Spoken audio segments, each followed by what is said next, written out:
خاندان میں سے 10 افراد کا انتخاب کر لو.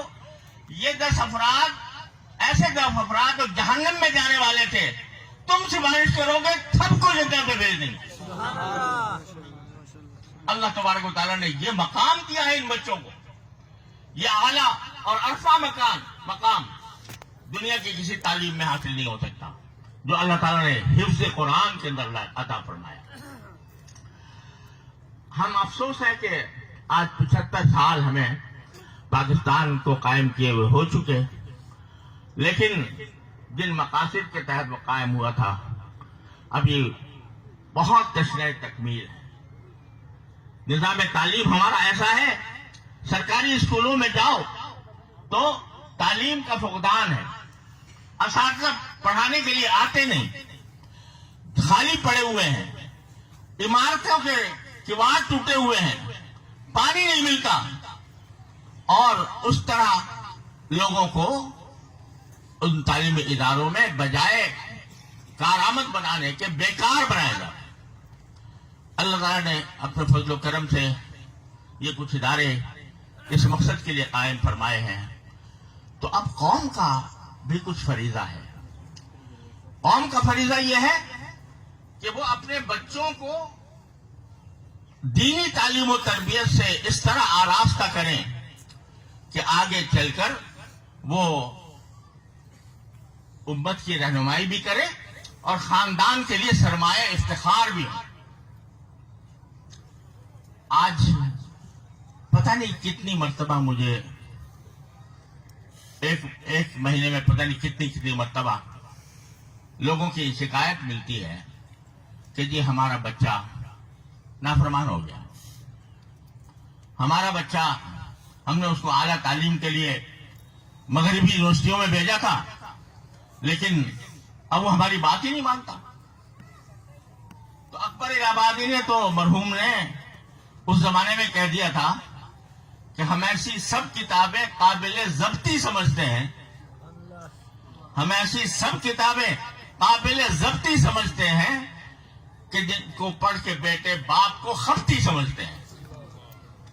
تو آج یہ منظر ہمیں نظر آ رہا ہے. اس پر بڑا فخر کیا جاتا ہے میرا بیٹا اعلیٰ تعلیم کے لیے فلاں جگہ بھیج دیا گیا ہے, اور وہ تنہا وہاں پر رہ کر وہاں کے معاشرے سے متاثر ہو کر وہ مغربی رنگ میں رنگ جاتا ہے. اس کو خدا کا پتہ نہیں, اس کو رسول کا پتہ نہیں, وہ نماز کی ٹکر میں مارنے کو تیار نہیں, اور والدین بعد میں آ کے روتے کہ جی ہم نے بھیجا تھا لیکن ہاتھ سے نکل گیا بچہ. تو کیوں ہوا ایسا؟ اس لیے کہ آپ کی ذمہ داری تھی کہ اپنے بچوں کی صحیح تعلیم و تربیت کریں. ماں کی آغوش سب سے پہلا مدرسہ ہوتا ہے کہ جی بچے کے لیے. وہ ماں, ایسی ماں جو بچوں کو لوریوں میں بھی درس دیا کرے, جو لوریوں میں درس دے. ایسی مائیں ہوتی تھیں کہ جو دودھ پلانے سورت تلاوت کیے بغیر دودھ نہیں پلایا کرتی تھی بچوں کو, اس لیے کہ وہ چاہتی تھی کہ قرآن کریم کا نور ان کے سینے میں منتقل ہو. اللہ تعالیٰ نے ان سے کیسے لوگ پیدا کیے. آج نہ ماں کو فکر ہے نہ باپ کو فکر ہے کہ میرا بچہ وہ آگے چل کر کیا بنے گا. اتنا تو ضرور ہے کہ بھئی تھوڑی سی اس کو ڈگریاں دلوا دی, لیکن ڈگریاں دلوانے کے بعد بے شک وہ ماسٹر بن گیا, وہ گریجویٹ بن گیا, وہ پی ایچ ڈی ہو گیا, وہ ماسٹر کہلانے لگا, لیکن صحیح انسان بھی بنا کے نہیں, مسلمان بھی بنا کے نہیں. یہ تصور ذہنوں سے اوجھل ہوتا جا رہا ہے. تو میرے بھائیوں اور بہنوں, یہ جو اجتماع ہوتے ہیں ویسے تو عام طور پر یہ سمجھا جاتا ہے کہ یہ رسمی نوعیت کے اجتماع ہیں. اب مدرسے نے کچھ پیداوار کی ہے, اس کو اسناد دینے ہیں, اس کی ہمت افزائی کرنی ہے, اس کے لیے رسمی جلسے منعقد ہو جاتے ہیں. لیکن حقیقت میں یہ جلسے ایک پیغام ہے پوری امت کے لیے کہ ان بچوں کی طرح اپنے بچوں کو بناؤ جو ایک طرف حفظ قرآن کی دولت سے مالا مال ہے اور دوسری طرف جو علوم کے دوسرے شعبے ہیں ان کے اندر بھی انہوں نے معیاری تعلیم حاصل کی ہے. یہ فکر جب تک ماں باپ کے اندر پیدا نہیں ہوگی اس وقت تک ہمارے معاشرے کے مسائل حل نہیں ہوں گے. حکومت بھی اسی کی مانتی ہے کہ جو عوام کا ایک ہجوم لے کر اور اس کے اوپر چڑھ جائے. ہمارے انگریز کے زمانے سے افسوس ہے کہ انگریز کے زمانے سے آج تک یہی طرز عمل آتا ہے کہ عقل اور دلیل کی بنیاد پر اگر کوئی بات ہم سے آ کر کہو وہ ردی کی ٹوکری میں ڈال دی جائے گی. لیکن اگر ہمارے ساتھ تم ایک مجمع لے کر آ جاؤ جو پتھر برسائے، جو سنگماری کرے، جو جلاؤ گھیراؤ کا کام کرے، جتنا تکڑا جوتا لے کر آؤ گے اتنا ہی تمہاری بات مان لی جائے گی. یہ ایک مزاج ہے جو انگریز کے زمانے سے چلا تھا اور افسوس ہے کہ آج تک قائم ہے. ہم آج جب اپنے دینی مدارس کے بارے میں کوئی یہ نہیں کہتے بھائی ہمیں پیسے دے دو ہمارے دینی مدارس کے چلانے کے لیے. ہم یہ نہیں کہتے کہ ہمارے دینی مدارس کو کوئی امداد دے دو. ہم نہ صرف یہ کہ امداد آپ سے مانگتے نہیں، اگر آپ دیں گے بھی تو نہیں لیتے، لینے کے لیے تیار نہیں ہے.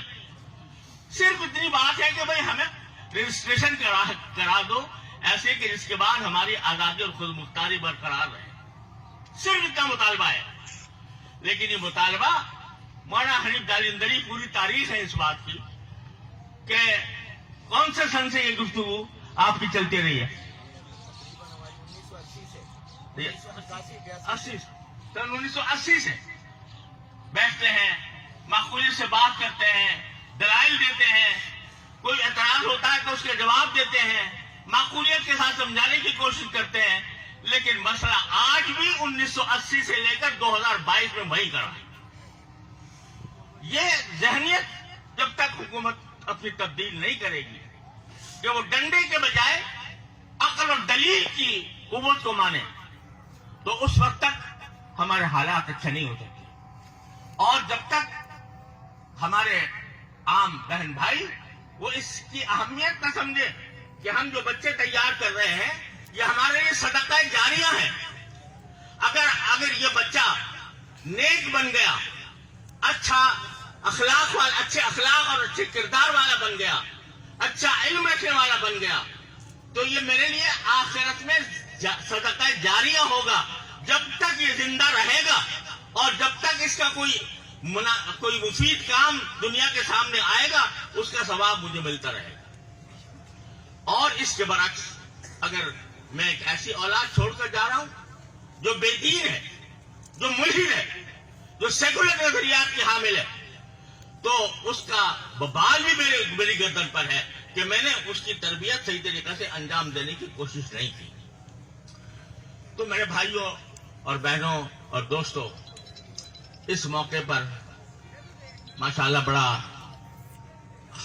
سحر انگیز قسم کا مظاہرہ آپ نے دیکھا کہ کس طرح اس ادارے نے ماشاءاللہ ترقی کی اور اتنی بڑی جماعت دوسرے مضامین کی اعلیٰ تعلیم کے ساتھ ان کی تکمیل کرا دی. تو ہر مسلمان کا فریضہ ہے کہ وہ اس جیسے اداروں میں چندے کی بات، چندہ تو اللہ تعالیٰ دیتا ہے، چندے کی اپیل ہم نے آج تک نہیں کبھی کی. یہ ادارے اللہ تعالیٰ دلاتا ہے. جب ہم سے پوچھتا ہے کوئی شخص کہ بھائی تمہاری آمدنی کہاں سے ہوتی ہے، واللہ ہمارے پاس جواب نہیں ہے کہ کہاں سے آتی ہے. صرف اللہ تبارک و تعالیٰ دیتا ہے. اس لیے ہم کبھی چندے کی اپیل بھی نہیں کرتے. اور اللہ تعالیٰ جب ضرورت پڑتی ہے اللہ تعالیٰ سے مانگتے ہیں، وہ اللہ تعالیٰ دلوں میں ڈالتا ہے. لوگ چل چل کر، مشقتیں اٹھا کر، ٹائم لے کر اور آ کر کچھ پیش کر جاتے ہیں. یہ میرے اللہ کا کرم ہے. تو ہم پیسہ نہیں مانگتے، ہم چندہ نہیں مانگتے، لیکن ہم یہ مانگتے ہیں کہ ان کو اولاد کا چندہ دو، اپنی اولاد کا چندہ دو، کہ اپنی اولاد کو ان اداروں کے اندر پڑھانے کے لیے اپنی ہمت تازہ کرو.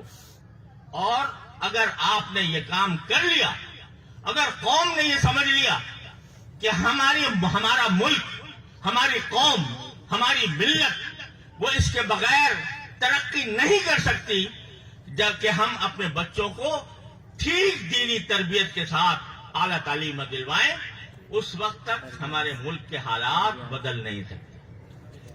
یہ کیسی افسوسناک بات ہے کہ اعلیٰ عہدوں پر پہنچ کر، وزارتوں اور حکومتوں پر پہنچ کر قل واللہ بھی لوگ صحیح نہیں پڑھ سکتے۔ پوچھا گیا قل واللہ پڑھ لو تو نہیں پڑھا گیا۔ تو بھائی یہ اس قدر افسوسناک صورتحال ہے، اور اصل کا کام تو یہ حکومت کے کرنے کا تھا، لیکن الحمدللہ یہ ادارے یہ بیڑا لے کر اٹھے ہیں۔ اللہ تعالیٰ ان کو کامیابی سے ہمکنار فرمائے۔ میں اس موقع پر اس پیغام کے ساتھ اور ان کے ہونہار اور فاضل صاحبزادے مولانا احمد حنیف کو، جنہوں نے اس ادارے کا اہتمام سنبھالا ہوا ہے، تہہ دل سے مبارکباد پیش کرتا ہوں اور دعا کرتا ہوں کہ اللہ تبارک و تعالیٰ ان کو صدق و اخلاص کے ساتھ دین اور دنیا کی خدمت کے لیے اس ادارے کو مزید ترقی دینے کی توفیق عطا فرمائے، اور اس کو دن دونی رات چوگنی ترقی حاصل ہو، اور یہاں آ کر قوم کے افراد، قوم کے فرزند وہ پکے اور سچے مسلمان بن کر جائیں۔ اب تو مسلمان ہونا دوسری نمبر پر بات ہے، انسان بننا بھی، انسان بننے کا بھی قحط ہو گیا ہے۔ آج دیکھو ہماری جو ملت کے رہنمائی کے رہنما ہیں، وہ کیسی زبان بول رہے ہیں، کیسے الفاظ استعمال کر رہے ہیں، کن کن اسالیب میں وہ ایک دوسرے پر گولہ باری کر رہے ہیں۔ یہ کسی مسلمان کا شیوا تھا؟ یہ کسی انسان کا شیوا تھا کہ وہ ایک دوسرے کے اوپر اس طرح بمباری کریں؟ یہ اس وجہ سے کہ دین ان کے رگ و پے میں نہیں سمایا۔ اخلاق، رسول کریم صلی اللہ علیہ وسلم نے فرمایا تھا انما بعثت لاتمم مکارم الاخلاق، مجھے بھیجا ہی اس لیے گیا ہے تاکہ اخلاق کے مکارم کو میں مکمل کر کے دکھاؤں کہ ایسے ہوتے ہیں اخلاق۔ یہ میرے صحابہ کرام چھوڑے ہیں، 1,24,000 صحابہ کرام، جن کے بارے میں ڈنکے کی چوٹ آپ نے فرما دیا کہ اصحابی کالنجوم ایہم اقتدیتم اہتدیتم، میں نے اپنے صحابہ ستاروں کی طرح چھوڑے ہیں، ان میں سے جس کی بھی خدا کر لو گے ہدایت پا جاؤ گے۔ رسول کریم صلی اللہ علیہ وسلم کی تشریف آوری کا مقصد یعلمہم الکتاب والحکمہ ویزکیہم، تعلیم بھی کتاب کی، قرآن کریم کی، بلکہ 4 مقاصد بیان فرمائے، یتلو علیہم آیاتہ ویعلمہم الکتاب والحکمہ ویزکیہم۔ تلاوت کرنا قرآن کریم کی آیات کی نبی کریم صلی اللہ علیہ وسلم کا پہلا منصب تھا۔ تلاوت، یہ جو آج لوگ کہتے ہیں کہ بغیر سمجھے تلاوت کرنے سے کیا فائدہ، طوطے مینا کی طرح رٹا دیا گیا، وہ معنی سمجھتے نہیں، تو فائدہ کیا ہے؟ یہ قرآن کریم سے اور نبی کریم صلی اللہ علیہ وسلم کے مناسب نبوت سے جہالت اور غفلت کی دلیل ہے۔ آپ کا پہلا منصب یہ بتایا کہ لوگوں کے سامنے آیات تلاوت کریں، اور حکم دیا فی